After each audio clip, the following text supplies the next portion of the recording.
Hi ಮಕ್ಕಳೇ, ಎಲ್ರಿಗೂ ನಮಸ್ಕಾರ. ನಾನು ನಿಮ್ಮ ಪ್ರೀತಿಯ ರಾಕೇಶ್ ಸರ್. ಎಲ್ರಿಗೂ ಅಕ್ಷರ್ ಕ್ರಿಯೇಷನ್ಗೆ ಸ್ವಾಗತ, ಸುಸ್ವಾಗತ. ಮಕ್ಕಳೇ, ದ್ವಿತೀಯ PUC ಇತಿಹಾಸ ವಿಷಯಕ್ಕೆ ಸಂಬಂಧಿಸಿದ ಹಾಗೆ ಮೊದಲನೇ ಕಿರುಪರೀಕ್ಷೆಗಾಗಿ ಮಾದರಿ ಪ್ರಶ್ನೆ ಪತ್ರಿಕೆಯನ್ನು ಇದಾಗಲೇ ನೀಡಿದ್ದೇನೆ. ಇವತ್ತು ಇನ್ನೊಂದು ಮಾದರಿ ಪ್ರಶ್ನೆ ಪತ್ರಿಕೆಯೊಂದಿಗೆ ನಿಮ್ಮೊಂದಿಗೆ ಬಂದಿದ್ದೇನೆ. ಆ ಎರಡನೇ ಮಾದರಿ ಪ್ರಶ್ನೆ ಪತ್ರಿಕೆಯಲ್ಲಿ ಯಾವೆಲ್ಲ ಪ್ರಶ್ನೆಗಳು ಸಂಭವನೀಯ ಪ್ರಶ್ನೆಗಳು ಅನ್ನೋದನ್ನು ನೋಡೋಣ. ಅದರಂತೆ ಮೊದಲಿಗೆ ನೀಡಿರುವ ಆಯ್ಕೆಗಳಲ್ಲಿ ಸೂಕ್ತವಾದ ಉತ್ತರವನ್ನು ಆರಿಸಿ. So choose the appropriate answer in the given options.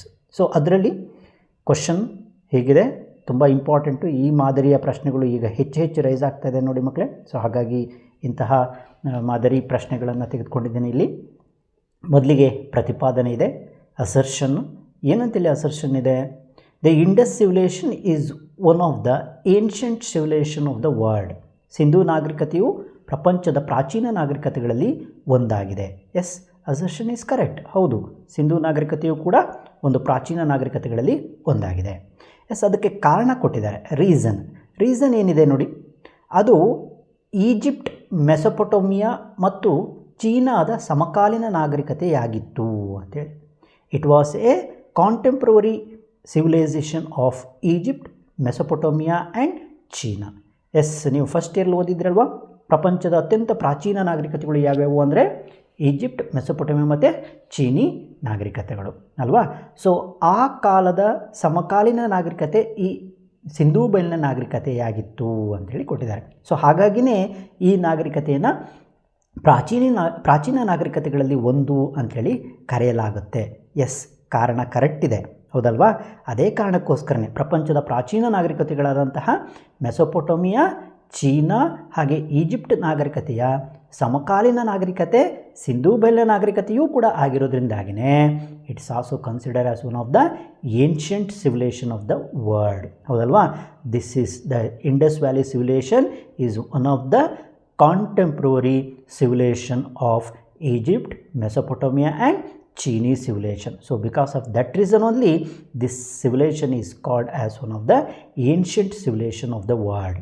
ಪ್ರಪಂಚದ ಪ್ರಾಚೀನ ನಾಗರಿಕತೆಗಳಲ್ಲಿ ಒಂದು ಅಂಥೇಳಿ ಕರೆಯಲಾಗಿದೆ. ಸೊ ಹಾಗಾಗಿ ಅಲ್ಲಿ ಆನ್ಸರ್ ಯಾವ್ದು ಬರುತ್ತಪ್ಪ ಅಂದರೆ C is the correct answer, ಹೌದಲ್ವಾ. ಎ ಮತ್ತು ಆರ್ ಎರಡೂ ಸರಿ ಮತ್ತು ಆರ್ ಎಗೆ ಸರಿಯಾದ ವಿವರಣೆಯಾಗಿದೆ. ಎ ಮತ್ತು ಆರು ಎರಡೂ ಕೂಡ ಸರಿಯಾಗಿದೆ ಮತ್ತು ಆರ್ ಎಗೆ ಸರಿಯಾದ ವಿವರಣೆಯಾಗಿದೆ. C is the correct answer. Both A and R are true and R is the correct explanation of A. Okay, next second question. ನಿಷ್ಕಾ ಎಂದರೆ? ನಿಷ್ಕಾ ಮೀನ್ಸ್, ನಿಷ್ಕಾ ಅಂದ್ರೇನು? ಚಿನ್ನದ ತುಂಡು ಅನ್ನೋ ಅರ್ಥವನ್ನು ಕೊಡುತ್ತೆ. ಓಕೆನಾ. A piece of gold, a piece of gold. Nishka means a piece of gold. Okay, next third question. Mahavira ನಿರ್ವಾಣ ಪಡೆದ ಸ್ಥಳ ಅಂದರೆ ಮರಣ ಹೊಂದಿದ ಸ್ಥಳ ಅಂಥೇಳಿ ಅರ್ಥ. The place where Mahavira attained nirvana. ಎಲ್ಲಿ? Pava. B is the correct answer. Pava ಅನ್ನುವಂತಹ ಸ್ಥಳದಲ್ಲಿ ಮಹಾವೀರ ನಿರ್ವಾಣವನ್ನು ಹೊಂದ್ತಾರೆ. Next fourth question. ಕಳಿಂಗ ಯುದ್ಧದ ಬಗ್ಗೆ ಈ ಕೆಳಗಿನ ಯಾವ ಹೇಳಿಕೆಗಳು ಸರಿಯಾಗಿವೆ? ಇದು ಕೂಡ ತುಂಬಾ ಇಂಪಾರ್ಟೆಂಟ್ ಕ್ವಶನ್ ನೋಡಿ. ಈ ಟೈಪ್ಸ್ ಕ್ವಶನ್ಸು ಕೂಡ ರೈಸ್ ಆಗುತ್ತದೆ. Which of the following statement about the Kalinga war is are correct? ಯಾವ ಹೇಳಿಕೆ ಸರಿಯಾಗಿದೆ ಅಂತೇಳಿ. ಅದರಲ್ಲಿ ಒಂದು ನೋಡಿ. ಕಳಿಂಗ ಯುದ್ಧವು ಕ್ರಿಸ್ತಪೂರ್ವ 261ರಲ್ಲಿ ಅಶೋಕ ಮತ್ತು ಕಳಿಂಗ ರಾಜನ ನಡುವೆ ನಡೆಯಿತು. The Kalinga war was Ghat between Ashoka and Kalinga king in 261 BCE. Correct. That is the correct answer, ಹೌದಲ್ವಾ. ಸೊ ಆ ಸ್ಟೇಟ್ಮೆಂಟು ಕರೆಕ್ಟ್ ಇದೆ. ಕ್ರಿಸ್ತಪೂರ್ವ 261ರಲ್ಲಿ ಈ ಯುದ್ಧ ನಡೆಯುತ್ತೆ. ಯಾರ ನಡುವೆ? ಅಶೋಕ ಮತ್ತು ಕಳಿಂಗ ರಾಜನ ನಡುವೆ. ಕರೆಕ್ಟ್ ಇದೆ. First one is correct. Second ಅನ್ನು ನೋಡೋಣ. ಅಶೋಕನ 16ನೇ ಶಿಲಾಶಾಸನವು ಕಳಿಂಗ ಯುದ್ಧ ಮತ್ತು ಅದರ ಫಲಿತಾಂಶದ ಬಗ್ಗೆ ವಿವರಣೆ ನೀಡುತ್ತದೆ.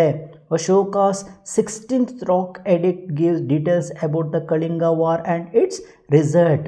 No, it's wrong statement. ಯಾಕಂದರೆ ಯಾವ ಶಾಸನ ಅದು? 13ನೇ ಬಂಡೆಗಲ್ಲು ಶಾಸನ, ಹೌದಲ್ವಾ? ಅಶೋಕನ 13ನೇ ಬಂಡೆಗಲ್ಲು ಶಾಸನ ಈ ಕಳಿಂಗ ಯುದ್ಧದ ಬಗ್ಗೆ ಮಾಹಿತಿಯನ್ನು ನೀಡುವಂತಹ ಶಾಸನ ಅಂಥೇಳಿ ಗುರುತಿಸಲಾಗುತ್ತೆ. ಸೊ ಹಾಗಿರುವಾಗ ಇಲ್ಲಿ ಕೊಟ್ಟಿರೋದು ಯಾವುದು? 16ನೇ ಶಿಲಾಶಾಸನ ಅಂತೇಳಿ ಕೊಟ್ಟಿದ್ದಾರೆ. So that's wrong statement. Okay, next third one ಏನಿದೆ? ಕಳಿಂಗ ಯುದ್ಧದ ನಂತರ ಅಶೋಕನು ದಿಗ್ವಿಜಯದ ಬದಲಿಗೆ ಧರ್ಮವಿಜಯದ ನೀತಿಯನ್ನು ಅಳವಡಿಸಿಕೊಂಡನು. Yes, after Kalinga war Ashoka adapted the policy Dharmavijaya instead of the Digvijaya. Yes, this statement is correct, ಹೌದಲ್ವಾ? ಕಳಿಂಗ ಯುದ್ಧದಲ್ಲಿ ಆದಂತಹ ಸಾವು ನೋವುಗಳಿಂದ ಮನನೊಂದ ಅಶೋಕ ಈ ಇನ್ನು ಮುಂದೆ ಯುದ್ಧವನ್ನೇ ಮಾಡೋದಿಲ್ಲ ಅನ್ನುವಂತಹ ನಿರ್ಧಾರವನ್ನು ತೆಗೆದುಕೊಳ್ತಾನೆ. ಜೊತೆಗೆ ಧರ್ಮದ ವಿಜಯದ ನೀತಿಯನ್ನು ಅಳವಡಿಸ್ಕೊಳ್ತಾನೆ. So third statement is also correct. So ಹಾಗಾಗಿ ಅಲ್ಲಿ 1 ಮತ್ತು 3, 1ನೇ ಸ್ಟೇಟ್ಮೆಂಟ್ ಮತ್ತು 3ನೇ ಸ್ಟೇಟ್ಮೆಂಟ್ ಸರಿಯಾಗಿದೆ. ಅಲ್ಲಿ ಆಪ್ಷನ್ ಕೊಟ್ಟಿದ್ದಾರೆ ನೋಡಿ, 1 ಮಾತ್ರ ಸರಿ, 1 ಮತ್ತು 3 ಸರಿಯಾಗಿರೋದ್ರಿಂದ ಅದು ಎ ರಾಂಗ್ ಆಗುತ್ತೆ. ಬಿ 1 ಮತ್ತು 2 ಸರಿ ಇಲ್ಲ, 1 ಸರಿ ಇದೆ ಬಟ್ 2ನೇ ಸ್ಟೇಟ್ಮೆಂಟು ಸರಿ ಇಲ್ಲ. ಸಿ ಅಲ್ಲಿ 1 ಮತ್ತು 3 ಸರಿಯಾಗಿದೆ. Yes, C is the correct answer. ಯಾಕಂದರೆ 1ನೇ ಸ್ಟೇಟ್ಮೆಂಟು ಮತ್ತು ಥರ್ಡ್ ಸ್ಟೇಟ್ಮೆಂಟ್ ಏನಿದೆಯೋ that is the correct answer. C is the correct answer. Yes, so ಇದು ಮಲ್ಟಿಪಲ್ ಚಾಯ್ಸ್ ಕ್ವಶನ್ಗೆ ಸಂಬಂಧಿಸಿದಂತಹ ಪ್ರಶ್ನೆ. ನೆಕ್ಸ್ಟು ಕೊಟ್ಟಿರುವ ಸೂಕ್ತ ಉತ್ತರಗಳೊಂದಿಗೆ ಖಾಲಿ ಜಾಗಗಳನ್ನು ಭರ್ತಿ ಮಾಡಿ. Fill in the blanks with approximate answer given. So ಅದರಲ್ಲಿ ತಮಿಳು ಕೃತಿ ಡ್ಯಾಶ್ ಕರ್ನಾಟಕದ ಜನರನ್ನು ಕರುನಾಡರ್ ಎಂದು ಉಲ್ಲೇಖಿಸಿದೆ. The Tamil work dash mention the people of Karnataka as Karunadar. So ಯಾವ ಕೃತಿಯಲ್ಲಿ ಅದನ್ನು ಉಲ್ಲೇಖ ಮಾಡಲಾಗಿದೆಪ್ಪ ಅಂದರೆ ಶಿಲಪ್ಪಾದಿಗಾರಂ, ಸಂಗಮ್ ಯುಗದ ಶ್ರೇಷ್ಠ ಕೃತಿಯಾದಂತಹ ಶಿಲಪ್ಪಾದಿಗಾರಂನಲ್ಲಿ ಈ ಕರ್ನಾಟಕವನ್ನು ಕರುನಾಡರ್ ಅಂಥೇಳಿ ಉಲ್ಲೇಖ ಮಾಡಲಾಗಿದೆ. The Tamil work Silappadikaram mention the people of Karnataka as Karunadar. Next second one, paleolithic ಎಂಬ ಪದವು ಡ್ಯಾಶ್ ಭಾಷೆಯಿಂದ ಬಂದಿದೆ. The word paleolithic is derived from the dash language. So ಯಾವ ಭಾಷೆಯ ಪದದಿಂದ ಬಂದಿದೆಪ್ಪ ಅಂದರೆ ಗ್ರೀಕ್ ಭಾಷೆಯ ಪದದಿಂದ ಬಂದಿರುವಂಥದ್ದು. ಪ್ಯಾಲಿಯೋ ಮತ್ತು ಲಿಥಿಕ್ ಅನ್ನುವಂತಹ ಗ್ರೀಕ್ ಭಾಷೆಯ ಪದದಿಂದ ಉದ್ಭವ ಆಗಿರುವಂಥದ್ದನ್ನೇ ಪ್ಯಾಲಿಯೋಲಿಥಿಕ್ ಅಂಥೇಳಿ ಕರಿತೇವೆ, ಹೌದಲ್ವಾ? ಎಸ್, ನೆಕ್ಸ್ಟ್ ಕುಶಾನರು ಮೂಲತಃ ಡ್ಯಾಶ್ ಅಲೆಮಾರಿ ಜನಾಂಗಕ್ಕೆ ಸೇರಿದವರು. Kushanas originally belongs to dash nomadic race. So ಯಾವ ಅಲೆಮಾರಿ ಜನಾಂಗಕ್ಕೆ ಸೇರಿದವರು? ಯೂಚಿ ಅನ್ನುವಂತಹ ಜನಾಂಗಕ್ಕೆ ಸೇರಿದಂಥವರು. ಕುಶಾನಾಸ್ ಮೂಲತಃ ಎಲ್ಲಿಯವರು? ಚೀನಿಯವರು. ಚೀನಾದ ಯೂಚಿ ಅನ್ನುವಂತಹ ಜನಾಂಗಕ್ಕೆ ಸೇರಿದವರು ಕುಶಾನರಾಗಿದ್ದು. Kushanas originally belongs to Yuechi nomadic race. Next fourth one, ಭಾರತೀಯ ವೈದ್ಯಶಾಸ್ತ್ರದ ಪಿತಾಮಹ, ಆಯುರ್ವೇದದ ಪಿತಾಮಹ, the father of Indian medicine or Ayurveda was. So ಯಾರು? ಧನ್ವಂತ್ರಿ. ಧನ್ವಂತ್ರಿಯನ್ನು ಭಾರತೀಯ ವೈದ್ಯಶಾಸ್ತ್ರದ ಪಿತಾಮಹ ಅಂಥೇಳಿ ಕರೀತಾರೆ. Dhanvantri was called as father of Indian medicine. ಇದಿಷ್ಟು ಫಿಲ್ ಇನ್ ದ ಬ್ಲ್ಯಾಂಕ್ಸ್ಗೆ ಸಂಬಂಧಿಸಿದಂಥ ಪ್ರಶ್ನೆ. ನೆಕ್ಸ್ಟ್ ಥರ್ಡ್ ಮೇನ್, ಕೆಳಗಿನವುಗಳನ್ನು ಹೊಂದಿಸಿ ಬರೀರಿ. Match the following. ಅದರಲ್ಲಿ ಮೊದಲನೇದು ದಯಾರಾಮ್ ಸಹಾನಿ. ದಯಾರಾಮ್ ಸಹಾನಿಗೆ ಡಿ ಆಪ್ಷನ್ ಇದೆಯಲ್ಲ, ಸೊ ಅದು ಸರಿಯಾಗುತ್ತೆ. ಯಾಕಂದರೆ ದಯಾರಾಮ್ ಸಹಾನಿ ಯಾವ ನಗರವನ್ನು ಕಂಡುಹಿಡಿತಾರೆ? ಹರಪ್ಪ ನಗರವನ್ನು ಅನ್ವೇಷಣೆ ಮಾಡಿದಂಥದ್ದು ಅಲ್ವಾ? Dayaram Sahni discovery of Harappa is the correct answer. Next Parshvanatha. Parshvanatha he was the 23rd Tirthankara of Jainism, ಹೌದಲ್ವಾ? ಜೈನ ಧರ್ಮದ 23ನೇ ತೀರ್ಥಂಕರ ಅಂಥೇಳಿ ಪಾರ್ಶ್ವನಾಥನನ್ನು ಕರೆಯಲಾಗ್ತದೆ. 23rd ತೀರ್ಥಂಕರ. Next Seleucus. ಸೆಲ್ಯೂಕಸ್ ಯಾರು? He was the Greek king. ಅವನೊಬ್ಬ ಗ್ರೀಕ್ ರಾಜನಾಗಿದ್ದ. Yes, next Panchiang. ಪಾಂಚಿಯಾಂಗ್ ಯಾರಪ್ಪ ಅಂದರೆ B is the correct option, Chinese general. Match the ಫಾಲೋಯಿಂಗ್ನಲ್ಲಿ ಮೊದಲನೇದು ದಯಾರಾಮ್ ಸಹಾನಿಗೆ ಹರಪ್ಪದ ಅನ್ವೇಷಣೆ ಆದರೆ, ಪಾರ್ಶ್ವನಾಥ 23ನೇ ತೀರ್ಥಂಕರ, ಸೆಲ್ಯೂಕಸ್ ಗ್ರೀಕ್ ರಾಜ, ಹಾಗೆಯೇ Panchiang chair is general. So ಇದು ಮ್ಯಾಚ್ ದ ಫಾಲೋಯಿಂಗಿಗೆ ಪ್ರಶ್ನೆ. ನೆಕ್ಸ್ಟ್, ಈ ಕೆಳಗಿನ ಪ್ರಶ್ನೆಗಳಿಗೆ ಒಂದು ಪದ ಅಥವಾ ಒಂದು ವಾಕ್ಯದಲ್ಲಿ ಉತ್ತರಿಸಿ. Answer the following question in one word or one sentences each. So ಅದರಲ್ಲಿ ಮೊದಲನೇ ಪ್ರಶ್ನೆ, ಜಿಯೋಗ್ರಫಿ ಪುಸ್ತಕವನ್ನು ಬರೆದವರು ಯಾರು? Who wrote the book geography? So Greek ಇತಿಹಾಸಕಾರನಾದಂತಹ ಟಾಲಮಿ ರೋಟ್ ಜಿಯೋಗ್ರಫಿ, ಹೌದಲ್ವಾ? ಗ್ರೀಕ್ ಇತಿಹಾಸಕಾರ ಟಾಲಮಿ ಜಿಯೋಗ್ರಫಿ ಅನ್ನುವಂತಹ ಪುಸ್ತಕವನ್ನು ಬರೀತಾನೆ. ನೆಕ್ಸ್ಟ್, ಅಲಹಾಬಾದ್ ಸ್ತಂಭ ಶಾಸನವನ್ನು ರಚಿಸಿದವರು ಯಾರು? Who composed the Allahabad pillar inscription? So ಯಾರು? ಸಮುದ್ರಗುಪ್ತನ ಆಸ್ಥಾನ ಕವಿಯಾದಂತಹ Harisena. Harisena composed the Allahabad pillar inscription. He was the court poet of Samudragupta. Yes, next, Sangam ಎಂದರೆ ಏನು? What is mean by Sangam? Sangam means that is Tamil literary union. Tamil ಸಾಹಿತ್ಯ ಸಂಘವನ್ನು ಸಂಗಮ್ ಅಂಥೇಳಿ ಕರೆಯಲಾಗುತ್ತೆ. ಸೊ ಇದಿಷ್ಟು 1 ಅಂಕಕ್ಕೆ ಸಂಬಂಧಿಸಿದಂಥ ಪ್ರಶ್ನೆ. ನೆಕ್ಸ್ಟ್, 2 ಅಂಕಕ್ಕೆ ಸಂಬಂಧಿಸಿದಂತಹ ಪ್ರಶ್ನೆಗಳು. ಭಾರತದ ಇನ್ನೆರಡು ಹೆಸರುಗಳನ್ನು ಹೆಸರಿಸಿ. Name 2 other names of India. So ಭಾರತಕ್ಕೆ ವಿವಿಧ ಹೆಸರಿನಿಂದ ಕರೆಯಲಾಗ್ತದೆ. ಭರತಖಂಡ ಅಂಥೇಳಿ ಕರಿತೇವೆ, ಜಂಬೂ ದ್ವೀಪ ಅಂಥೇಳಿ ಕರಿತೇವೆ, ಹಿಂದೂಸ್ತಾನ್ ಅಂಥೇಳಿ ಕರಿತೇವೆ, ಇಂಡಿಯಾ ಅಂಥೇಳಿ ಕರಿತೇವೆ ಅಲ್ವಾ? ಸೊ ಹೀಗೆ there is different other names. So ಅದರಲ್ಲಿ ಯಾವುದಾದ್ರೂ 2 ನೀವು ಬರೆದರೆ ಸಾಕು. ನೆಕ್ಸ್ಟ್, ನಿಯೋಲಿಥಿಕ್ ಎಂಬ ಪದದ ಅರ್ಥವೇನು? What is the meaning of the term Neolithic? Neolithic ಅನ್ನುವಂತಹ ಪದ ಗ್ರೀಕ್ ಭಾಷೆಯ ನಿಯೋ ಮತ್ತು ಲಿಥಿಕ್ ಅನ್ನುವಂತಹ 2 ಪದದಿಂದ ಬಂದಿದೆ. ನಿಯೋ ಮೀನ್ಸ್ ಹೊಸ, ನಿಯೋ ಮೀನ್ಸ್ ನ್ಯೂ, ನಿಯೋ ಅಂದರೆ ಹೊಸ, ಲಿಥಿಕ್ ಮೀನ್ಸ್ ಶಿಲೆ ಅಲ್ವಾ? ಲಿಥಿಕ್ ಮೀನ್ಸ್ ಶಿಲೆ ಆರ್ ಸ್ಟೋನ್. ನಿಯೋಲಿಥಿಕ್ ಅಂದರೆ ನ್ಯೂ ಸ್ಟೋನ್ ಏಜ್ ಅನ್ನುವಂಥ ಅರ್ಥವನ್ನು ಕೊಡುತ್ತೆ. What is the meaning of the term Neolithic? The word Neolithic is derived from the Greek word neo and lithic. Neo means new, lithic means stone. Neolithic means new stone age. Next, Sindhu ನಾಗರಿಕತೆಯ 2 ನಗರಗಳನ್ನು ಉಲ್ಲೇಖಿಸಿ. ಸಿಂಧೂ ನಾಗರಿಕತೆಗೆ ಸಂಬಂಧಿಸಿದ ಹಾಗೆ ನಾವು ಹಲವಾರು ನಗರಗಳನ್ನು ಕಂಡುಹಿಡಿದಿದ್ದೇವೆ.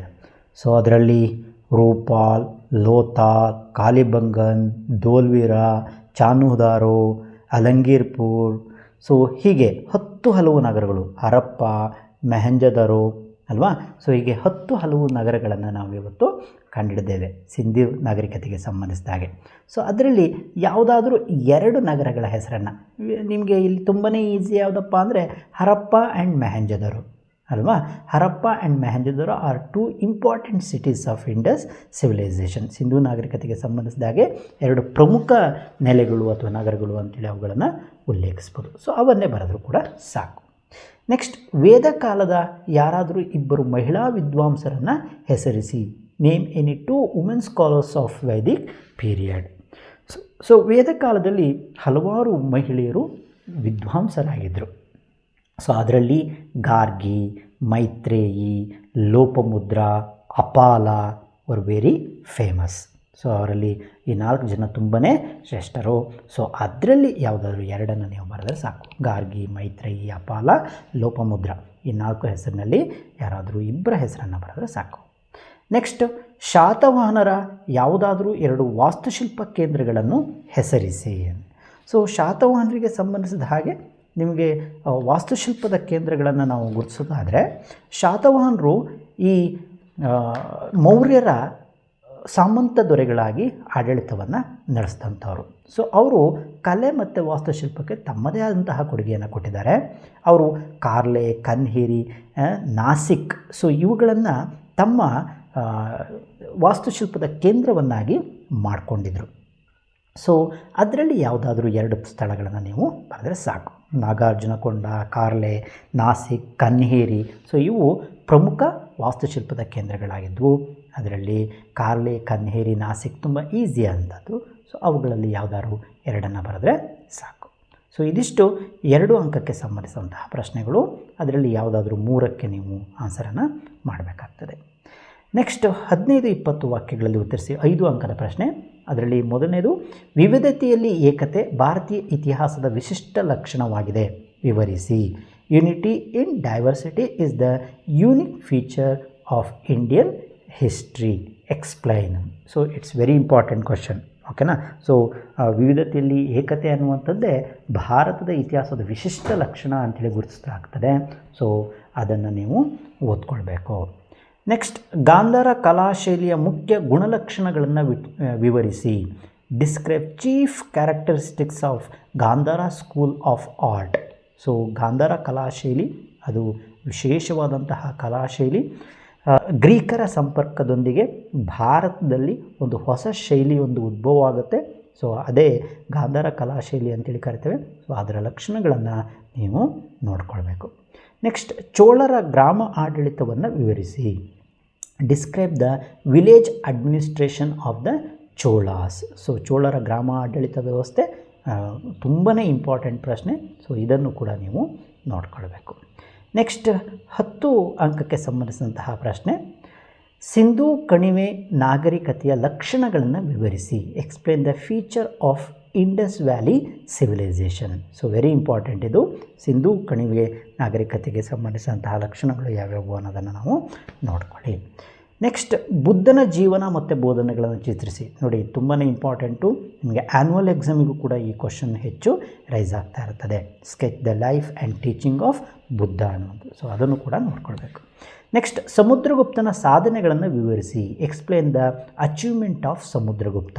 S, Samudragupta he was one of the famous ruler of Gupta dynasty. So ಅವನ ಸಾಧನೆಗಳಿಗೆ ಸಂಬಂಧಿಸಿದಾಗಿನೂ ಕೂಡ ನೋಡ್ಕೊಳ್ಳೋದು ತುಂಬ ಇಂಪಾರ್ಟೆಂಟ್. ನೆಕ್ಸ್ಟ್, ಲಾಸ್ಟ್, ಈ ಕೆಳಗಿನ ಘಟನೆಗಳನ್ನು ಕಾಲಾನುಕ್ರಮದಲ್ಲಿ ಜೋಡಿಸಿ. Arrange the following event in chronological order. So ಅದರಲ್ಲಿ ಮೊದಲನೇದು 4ನೇ ಬೌದ್ಧ ಸಮ್ಮೇಳನ, ಅಂದರೆ the 4th Buddhist council. So the 4th Buddhist council was held in the time of Kanishka. ಕಾನಿಷ್ಕನ ಕಾಲದಲ್ಲಿ ಈ 4ನೇ ಬೌದ್ಧ ಸಮ್ಮೇಳನ ನಡೀತೆ. ಅಂದರೆ ಕ್ರಿಸ್ತಶಕ 102ರಲ್ಲಿ, ಓಕೆನಾ, 102 CE. So that is the period, ಆಯಿತಾ. ನೆಕ್ಸ್ಟ್, ತಕ್ಕೋಳಂ ಕದನ. ತಕ್ಕೋಳಂ ಕದನ ಚೋಳರ ಕಾಲದಲ್ಲಿ, ಆರಂಭಿಕ ಚೋಳರ ಕಾಲದಲ್ಲಿ ನಾವು ನೋಡ್ತೇವೆ.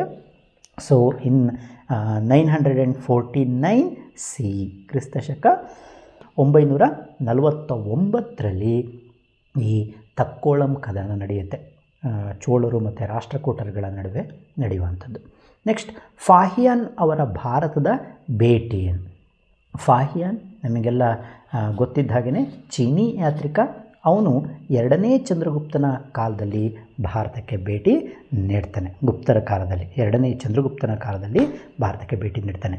ಇನ್ನು 399 to 414, 399 ಕ್ರಿಸ್ತಶಕ, ಸಾಶ 399ರಿಂದ 414 ಕಾಲಘಟ್ಟದಲ್ಲಿ ಭಾರತಕ್ಕೆ ಭೇಟಿ ನೀಡ್ತಾನೆ. ನೆಕ್ಸ್ಟ್, ಮೌರ್ಯ ಸಾಮ್ರಾಜ್ಯದ ಸ್ಥಾಪನೆ. Establishment of the Mauryan dynasty. So ಅದಾದದ್ದು ಯಾವಾಗ? ಇನ್ 324 BCE, ಸಾಶಾಪು 324ರಲ್ಲಿ ನಡೆದಂತಹ ಘಟನೆ. ಸೊ ಹಾಗಾಗಿ ಇಲ್ಲಿ ಮೊದಲಿಗೆ ಬರೋದು ಯಾವುದು? ಮೌರ್ಯ ಸಾಮ್ರಾಜ್ಯದ ಸ್ಥಾಪನೆ, ಆಯಿತಾ. ಸೊ ಮೌರ್ಯ ಸಾಮ್ರಾಜ್ಯ ಸ್ಥಾಪನೆ ಆಗಿದ್ದೆ ಎಷ್ಟರಲ್ಲಿ? ಸಾಶಾಪು 324ರಲ್ಲಿ. ಸೊ ಹಾಗಾಗಿ ಅದು ಮೊದಲನೇ ಇವೆಂಟ್ ಆಗುತ್ತೆ. ಆನಂತರ 4ನೇ ಬೌದ್ಧ ಮಹಾಸಮ್ಮೇಳನ, ದ 4th ಬುದ್ಧಿಸ್ಟ್ ಕೌನ್ಸಿಲ್, ಕ್ರಿಸ್ತಶಕ 102ರಲ್ಲಿ ಆದಂಥದ್ದು, 102 CE. ಸೊ ಅದು ಸೆಕೆಂಡ್ ಆಪ್ಷನ್ ಆಗುತ್ತೆ. ಥರ್ಡ್ ಆಪ್ಷನ್, ಫಾಹಿಯಾನ್ ಅವರ ಭಾರತದ ಭೇಟಿ, ಭಾರತಕ್ಕೆ ಫಾಹಿಯಾನ್ ವಿಸಿಟ್ ಏನಿದೆಯೋ ಸೊ ಅದು 3ನೇ ಆಪ್ಷನ್ ಆಗುತ್ತೆ.